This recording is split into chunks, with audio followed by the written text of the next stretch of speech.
Há alguns anos, fui colocado para auditar clientes com dificuldades.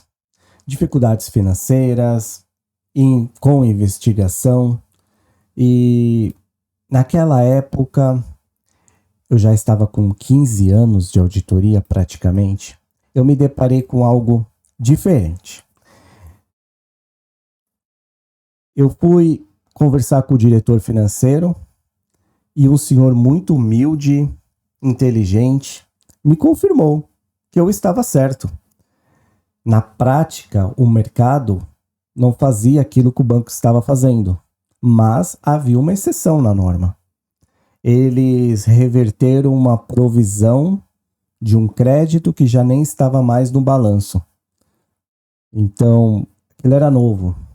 E eles explicaram, disseram que conversaram com o Banco Central e que era aceito aquela reversão. Expliquei para o sócio na época, eu era gerente, expliquei para o sócio humildemente aceitou, sim, faz sentido, e aceitamos a prática. Mais tarde, esse sócio se aposentou e entrou um novo sócio. E junto com esse novo sócio veio um comitê de clientes críticos. Na discussão, lá no comitê, esse sócio me liga, lembro-me até hoje dessa ligação. Na ligação expliquei a exceção para o líder do comitê, que não estava entendendo, também não sabia daquilo. E o líder do comitê falou algo, abre aspas, vamos avaliar para ver se aceitaremos isso. Desliguei o telefone e fiquei pensando, como assim avaliar? Está escrito na norma, está claro. E o comitê tem para dizer sobre uma regra do Banco Central, algo que já foi discutido com o Banco Central. E nunca mais tocaram no assunto. Foi um assunto pacificado. Não falamos nada com o cliente, não me retornaram nada e aceitaram.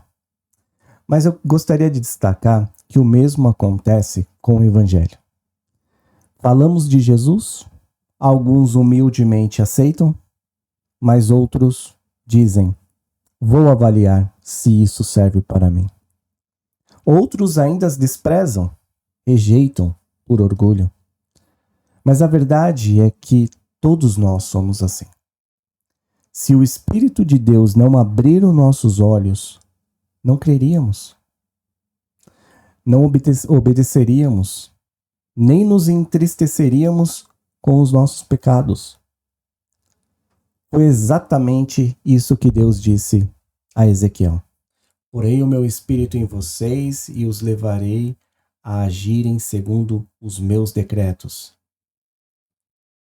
Ezequiel 36, 27. Vocês se lembrarão da sua conduta e terão nojo de vocês mesmos, por causa das suas práticas detestáveis. Ezequiel 36, 31. Para a gente explorar a palestra dessa semana melhor, vou dividir em duas partes. Deus purifica o seu povo, versículo 16 a 38 do capítulo 36, e Deus traz vida, capítulo 37. O Senhor revela que Israel profanou a terra com o seu pecado e sangue derramado, a sua idolatria.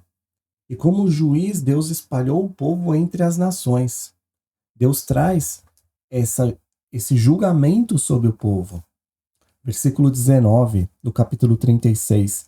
Eu dispersei entre as nações e eles foram espalhados entre os povos. Eu os julguei de acordo com a conduta e as ações deles. Então é um julgamento Deus espalhar Israel dessa forma.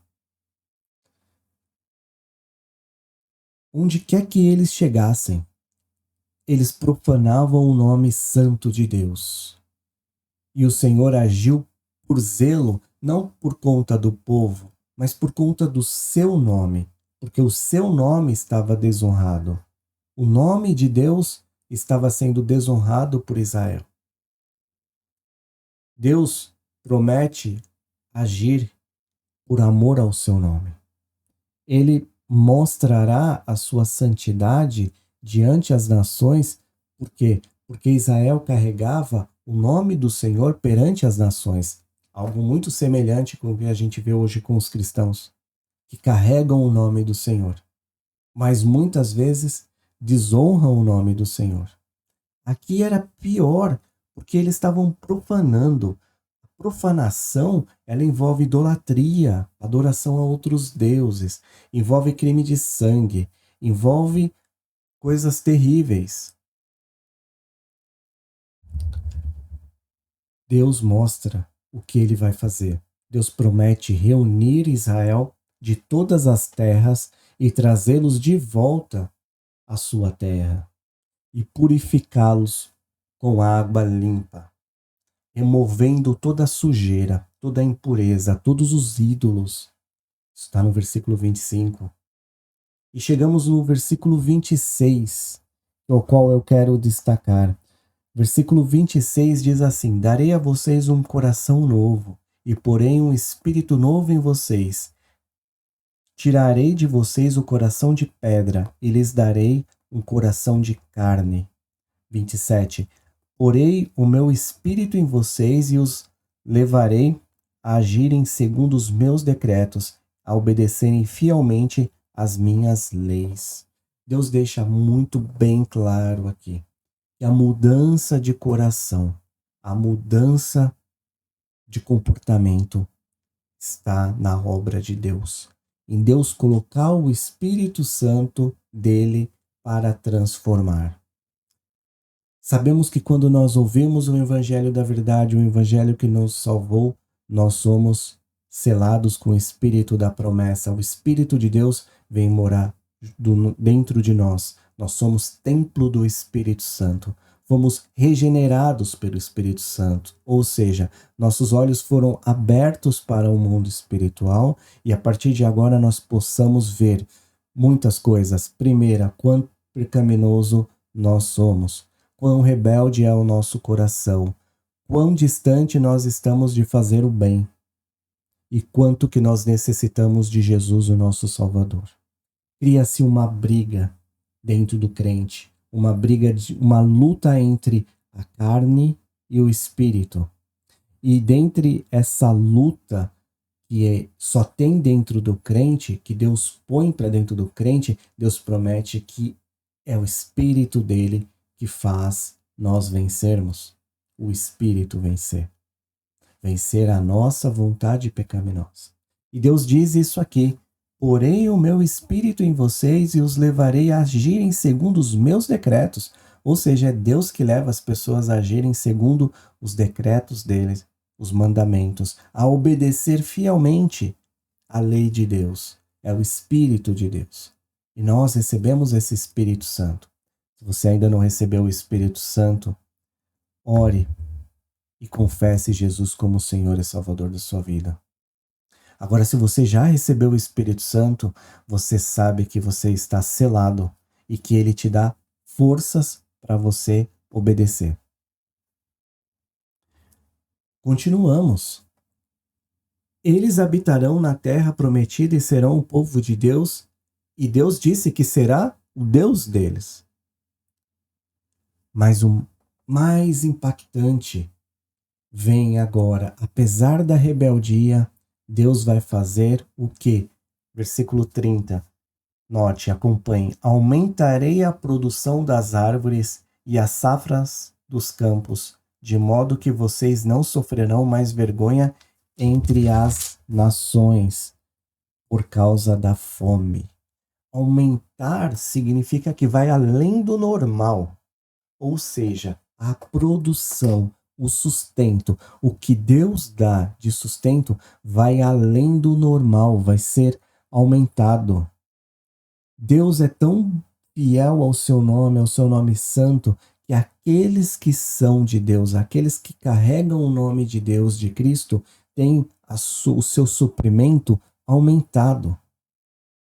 Por amor ao Senhor, para que não passe vergonha por causa da fome diante do próximo. E isso é uma promessa. Deus renovar, Deus dá vida, Deus dá um Espírito Santo que ajuda a obedecer, Deus dá o suprimento, a provisão, Deus promete que restaura a terra e promete que vai multiplicar o povo. Quando nós cremos em Jesus, nós fazemos parte desse povo. Nós tomamos o benefício dos atributos de Deus, da promessa de Deus, que é nos vivificar para Cristo, abrir nossos olhos para Deus, fazer que nós possamos crer e obedecer no Senhor Jesus. Com isso a gente chega no nosso primeiro princípio. Deus transforma pecado em tristeza, tristeza em obediência, obediência em fartura. Deus transforma pecado em tristeza, tristeza em obediência, obediência em fartura. Se Deus já te deu o Espírito Santo para vencer o pecado, o que te impede de abandonar o orgulho, a inveja, a arrogância, a mentira, a raiva, qualquer pecado que esteja hoje te escravizando ou te perseguindo?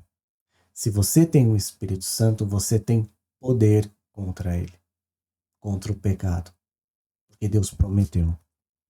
Deus prometeu aqui no versículo 27, porém o meu Espírito em vocês e os levarei a agirem segundo os meus decretos, a obedecerem fielmente às minhas leis. O Espírito Santo é capaz de nos ajudar, de nos levar à obediência. E se é Deus quem multiplica o fruto da tua vida, o teu sustento, a tua provisão, como você pode confiar nele, em vez de viver na ansiedade e no medo de faltar alguma coisa? Se Deus é que multiplica, que dá a provisão, que te dá o sustento, como você pode confiar nele, em vez de viver na ansiedade e no medo de que as coisas faltem? Capítulo 37, vemos a visão do vale de ossos secos. E quando a palavra veio a Ezequiel, o Espírito levou ele a esse vale e levou ele de um lado para o outro, ou seja, ele ficou observando esse vale. Os ossos muito secos recebem vida. Antes, Deus faz um desafio com Ezequiel. Deus faz uma pergunta que muitas vezes ele faz conosco. Ele faz assim: filho do homem, estes ossos poderão tornar a viver? Versículo 3. Essa pergunta mexe diretamente com a fé. Quantas coisas você tem visto que já está morta para você, que já não faz sentido, que você já desanimou, que você não tem mais esperança? Morreu, acabou. Quantas coisas? Pode ser uma pessoa que se afastou da palavra do Senhor e você já perdeu a esperança de que ela volte. Pode ser um negócio que você esperou e nunca aconteceu. Pode ser uma promessa, uma profecia. Pode ser algo que você ouviu e pôs no teu coração e acreditou no passado, mas hoje você já perdeu a esperança. Já morreu. Essa pergunta muitas vezes vem ao nosso coração para nos desafiar se a nossa fé está em Deus. E olha só o que Ezequiel respondeu: o soberano Senhor, só tu o sabes. Ezequiel reconheceu que o Senhor é soberano. E o Senhor é a fonte e o alvo de tudo e de todos. E o Senhor é a fonte e o objetivo de qualquer situação. Porque o Senhor pode tudo. E o Senhor orienta: profetize. E diga para esses ossos viverem. E no primeiro momento, a gente vê na primeira profecia que os ossos se uniram, tornou-se carne, mas estava sem espírito. E o Senhor disse de novo, profetiza, e fala para esses ventos, venha desde os 4 ventos o Espírito e sopre dentro dos mortos, desses mortos, para que vivam. Versículo 9. E assim aconteceu. E tiveram vidas. E ele pôde ver um milagre acontecer com base na fé e no poder milagroso do Senhor. O texto já explica que é o objetivo dessa visão. O objetivo é que o povo de Deus volte ao Senhor, saiam dos túmulos e trará o povo de Israel de volta à adoração a Deus. E no versículo 14, eu porei o meu espírito em vocês e vocês viverão e os estabelecerei em sua própria terra. Então vocês saberão que eu sou o Senhor. O Senhor fez a mesma coisa conosco quando nós olhamos para o Evangelho e fomos regenerados pelo Espírito de Deus. Abrimos nossos olhos para o Senhor. Recebemos vida, recebemos um reino, um Pai, promessas. Estamos selados e com Ele para todo sempre. A palavra do Senhor vai além. Ela traz uma esperança para Israel. Ela traz uma esperança, versículo 24. O meu servo Davi será rei sobre eles, e todos eles terão um só pastor. Seguirão as minhas leis e terão o cuidado de obedecer aos meus decretos. O meu servo Davi aqui é um retrato messiânico. Sabemos que Jesus veio.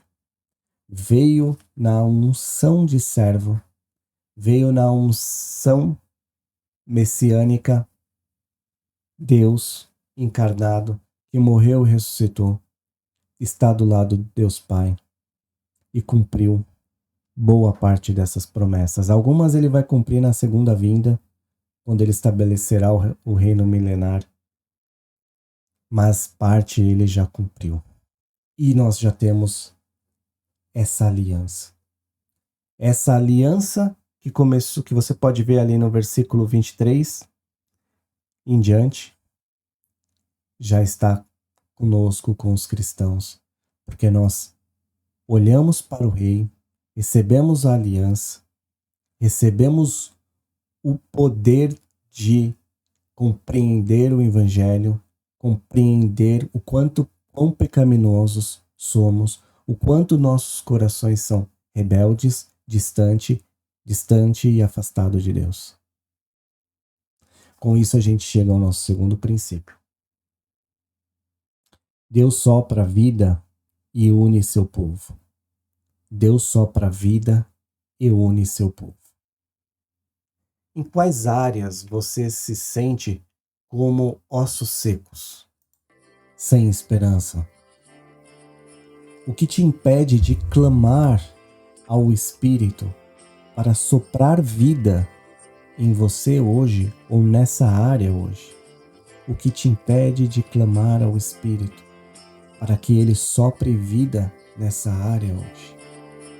Se Cristo é o único Rei que une seu povo, como você pode viver em unidade, deixando de lado orgulho, comparações, divisões?